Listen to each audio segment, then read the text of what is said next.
Hey everybody, and welcome to the 4th week of my game dev video blog. A lot has happened this past week, so let's dive right in.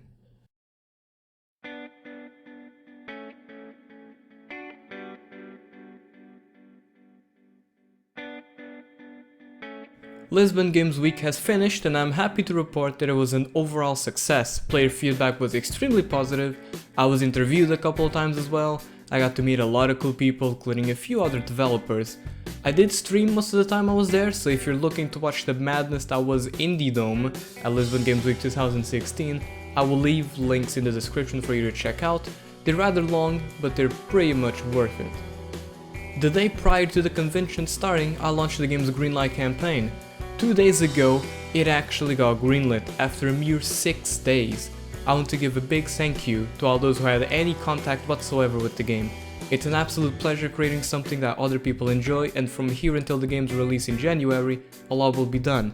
Speaking of which, let's talk about that a little bit. Feedback from the convention, as I said before, was really positive, but I got to see the game from another perspective, and I want to make changes to complement the game's style of horror. So here's a few changes I made in the past 4 days. I started off fixing the biggest problem the game had, loading times. At the convention it was taking up to 12 seconds to load a level. I fixed this by having a pre-cached document where various models and textures were saved. This way the game doesn't have to keep loading them over and over again. From 12 seconds to about 4, I think that's a pretty big upgrade. I did get some complaints that the textures could be better, and if you are one of those people, you're absolutely correct. That's why I changed over 93 diffuse maps and created about 40 normal / displacement / specular maps for the textures that are already in the game.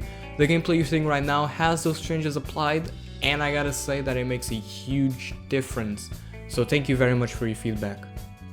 The scenarios in the game had a big flaw that a few players pointed out, that was that it didn't really feel alive, it felt static, so to counteract that, the players can now grab most props in the maps, throwing them, using them as weapons, or even create platforms to get across the water.